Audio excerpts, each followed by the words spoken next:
E se eu te dissesse que uma das maiores heroínas da independência do Brasil lutou lado a lado com homens, derramou sangue pela pátria, e ninguém sabia que ela era mulher? Uma jovem do interior da Bahia desafiou o pai, a sociedade e o próprio exército imperial, tudo por um ideal. Como ela conseguiu enganar a todos? E qual foi o segredo que, ao ser revelado, a transformou em lenda? Fique até o final, porque a reviravolta na história de Maria Quitéria vai te deixar de queixo caído e provar que a coragem não tem gênero. A história que você acha que conhece sobre a independência está incompleta. A bravura dessa mulher foi tão impressionante que até o imperador se curvou. Mas há um detalhe crucial, um momento de quase desastre que poderia ter destruído tudo, e que poucos conhecem.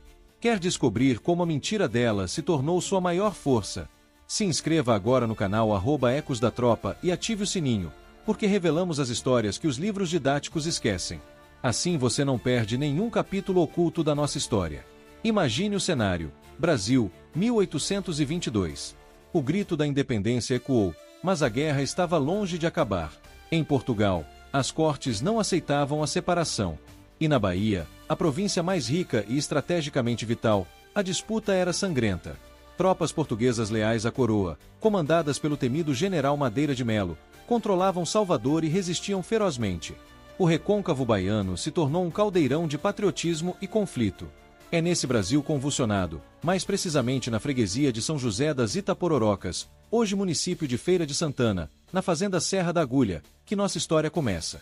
Ali vivia Maria Quitéria de Jesus, filha de um pequeno proprietário de terras, Gonçalo Alves de Almeida. Órfã de mãe cedo, criada pelo pai viúvo e sua nova esposa, Quitéria não se encaixava nos moldes da época. Enquanto as moças aprendiam os afazeres domésticos, a tecer e a bordar, esperando um bom casamento, ela sentia um chamado diferente. Era exímia cavaleira, ágil, forte. Preferia o campo aberto ao ambiente fechado da casa. Aprendeu a caçar, a manejar armas de fogo com uma precisão que causava espanto, habilidades essenciais para a vida no sertão, mas consideradas inadequadas, quase ultrajantes, para uma mulher. Seu pai, um homem conservador e apegado às tradições, reprovava veementemente o comportamento da filha. O choque era inevitável. E ele veio quando a notícia da guerra chegou à região. Emissários do governo provisório brasileiro percorriam o interior buscando voluntários para engrossar as fileiras do Batalhão dos Periquitos, assim chamado pelos uniformes com detalhes verdes. O pai de Quitéria, apesar de simpatizante da causa brasileira, recusou-se a ir ou a enviar qualquer um dos seus. Mas para Quitéria, aquilo era mais que um chamado, era uma ordem do destino.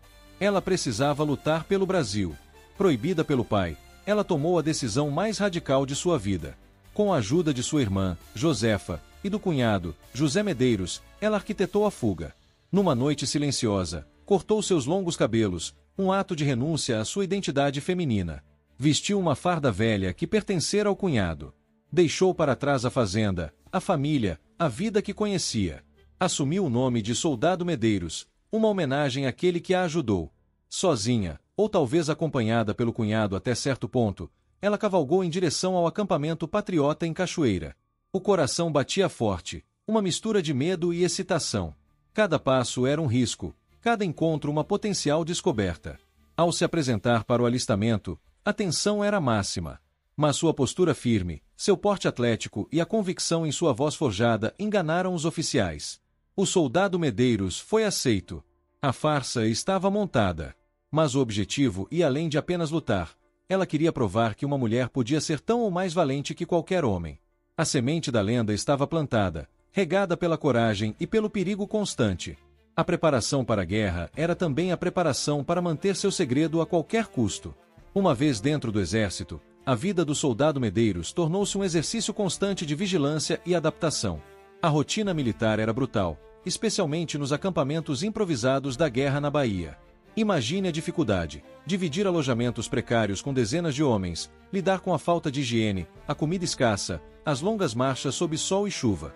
Para Maria Quitéria, havia um desafio adicional e permanente: esconder sua verdadeira identidade. Cada detalhe importava. A voz precisava ser mantida em um tom mais grave. Os traços do rosto, talvez mais delicados, tinham que ser disfarçados pela sujeira, pelo cansaço, pela barba que nunca crescia, uma ausência que, com o tempo, poderia levantar suspeitas.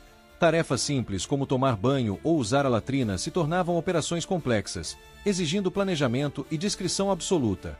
Qualquer deslize, um momento de descuido, poderia significar o fim. E o fim não seria apenas a expulsão do exército.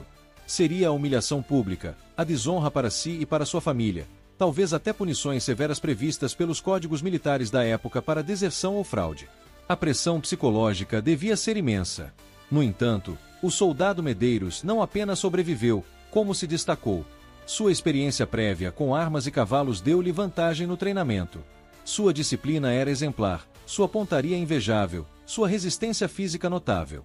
Rapidamente ganhou o respeito dos colegas e a atenção dos superiores. Era visto como um soldado dedicado, corajoso e surpreendentemente habilidoso para um recruta tão jovem. A camaradagem masculina, essencial para a sobrevivência no fronte, era outra faca de dois gumes. Por um lado, criava laços que a protegiam, por outro, aumentava a intimidade e, consequentemente, o risco de ser descoberta. Será que ninguém desconfiava? Talvez cochichos existissem, olhares curiosos, perguntas sobre seu passado que ela precisava desviar com inteligência. E havia sempre a sombra do pai.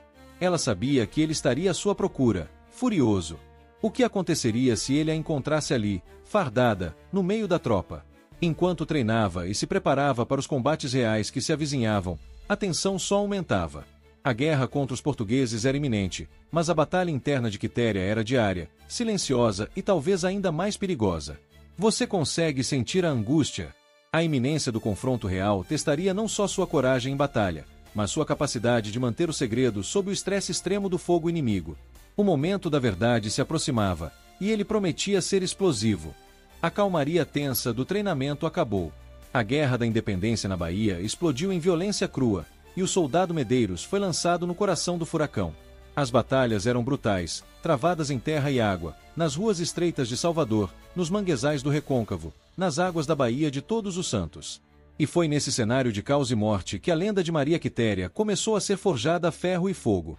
Sua estreia em combate real teria sido na defesa da Ilha da Maré e na Batalha de Pirajá, confrontos decisivos para conter o avanço português.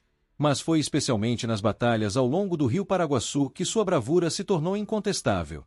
Imagine a cena: soldados brasileiros tentando cruzar o rio sob fogo inimigo, a água tingida de vermelho, o barulho ensurdecedor dos canhões e mosquetes. Relatos da época, embora escassos e por vezes romanceados, pintam um quadro de coragem excepcional. Disse que o soldado Medeiros não hesitava. Atirava com precisão mortal, avançava quando outros recuavam, mantinha calma sob pressão. Na Batalha da Pituba, um confronto sangrento nos arredores de Salvador, sua participação foi notável. Lutando entrincheirada, ela teria resistido a vários assaltos portugueses.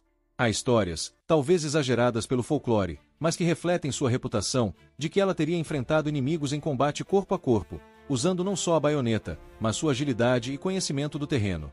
Em outra ocasião famosa, durante um ataque à Barra do Paraguaçu, ela teria liderado um pequeno grupo de mulheres, lavadeiras, vivandeiras, talvez outras combatentes informais que acompanhavam a tropa, e juntas, teriam atacado uma trincheira portuguesa, capturando prisioneiros. Esse episódio, se verdadeiro, mostra não apenas sua coragem individual, mas uma capacidade de liderança que transcendia seu disfarce. A fama do valente soldado Medeiros se espalhava pelo acampamento. Era admirado, quase venerado por alguns. Mas essa fama crescente era uma espada de Damocles. Quanto mais se destacava, mais olhares atraía. Os oficiais notavam sua excepcional habilidade. Os colegas, sua diferença sutil. A tensão para Maria Quitéria atingia o ápice. Cada noite mal dormida, cada batalha sangrenta aumentava o desgaste físico e emocional. A adrenalina do combate se misturava ao medo constante da descoberta. Um ferimento grave poderia revelar tudo. Uma doença, uma febre alta, um delírio, qualquer coisa poderia expor seu segredo. O clímax se aproximava não apenas no campo de batalha, com a iminente expulsão dos portugueses, mas na vida pessoal de Quitéria. A corda estava esticada ao máximo.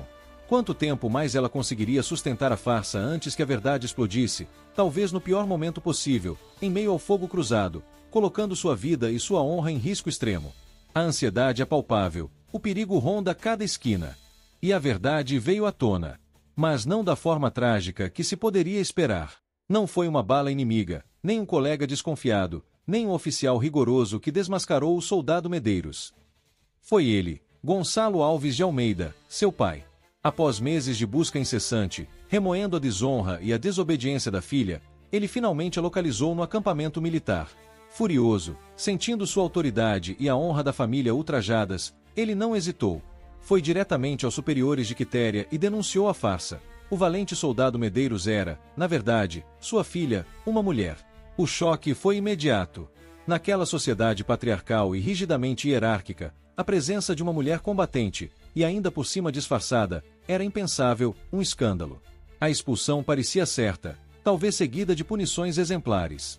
Este poderia ter sido o fim inglório da jornada de Maria Quitéria.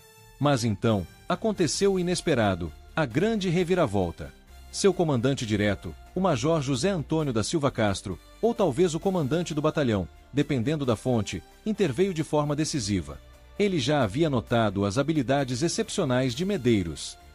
Sua disciplina impecável, sua mira certeira, sua coragem inabalável em combate e sua inteligência tática não podiam ser ignoradas. Perder um soldado como aquele seria um prejuízo para a causa patriota. E aqui veio o elemento mais surpreendente. Em vez de puni-la, o Major Silva e Castro a defendeu perante o comando superior. Argumentou que o valor de um soldado se media por sua bravura e lealdade à pátria, não por seu gênero. A necessidade da guerra falou mais alto que o preconceito. Ele não só impediu sua expulsão, como reconheceu oficialmente sua identidade feminina e permitiu que ela continuasse lute, agora abertamente como Maria Quitéria de Jesus. Para marcar essa mudança e, ao mesmo tempo, preservar o decoro militar e talvez distingui-la, foi autorizado que ela usasse um saiote de cores vivas por cima do uniforme masculino. Uma imagem que se tornaria icônica. A notícia se espalhou como fogo na palha. A mulher soldado. Longe de causar repulsa, a revelação parece ter aumentado ainda mais a admiração por ela entre as tropas. A guerra continuou, e Quitéria lutou bravamente até a vitória final e a expulsão definitiva dos portugueses da Bahia, em 2 de julho de 1823. Mas a maior surpresa ainda estava por vir.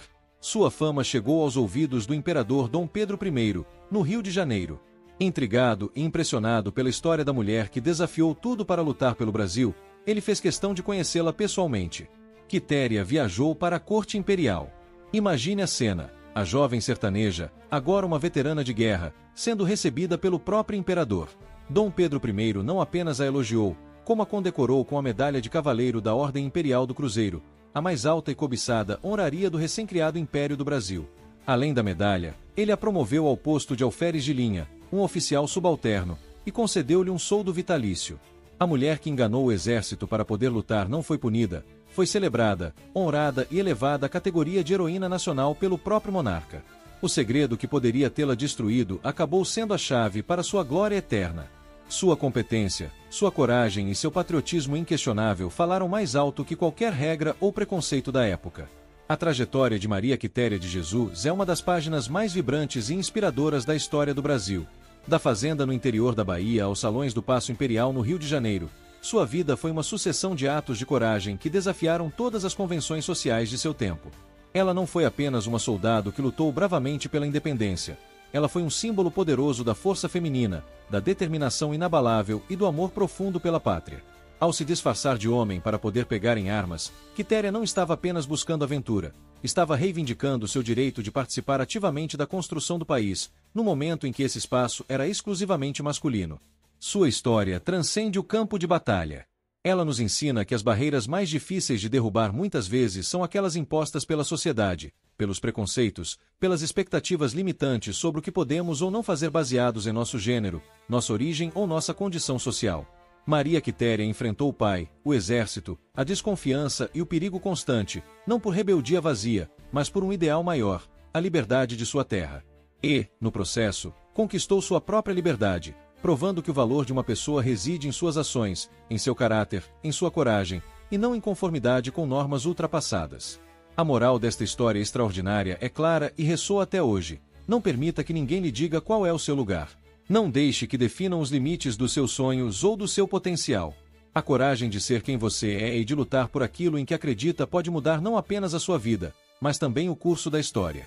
O reconhecimento que recebeu do imperador Dom Pedro I, a Ordem do Cruzeiro, a promoção ao alferes, são provas de que, mesmo naquela época, o mérito pôde, excepcionalmente, triunfar sobre o preconceito. Hoje, Maria Quitéria é patrona do quadro complementar de oficiais do Exército Brasileiro, um reconhecimento tardio, mas justo, de seu pioneirismo e bravura. Que a história dela te inspire a ser mais corajoso, mais determinado, mais fiel aos seus próprios ideais. Esperamos que você se sinta realizado e emocionado por ter mergulhado conosco na vida dessa mulher fantástica, uma verdadeira heroína que o Brasil precisa celebrar sempre. Aqui no @Ecos da Tropa, nossa missão é resgatar essas figuras incríveis. E a saga das guerreiras brasileiras continua. Quer conhecer outra mulher que pegou em armas por amor e liberdade, lutando em 2 continentes? Clique agora no vídeo que está aparecendo na tela e descubra a história eletrizante de Anita Garibaldi.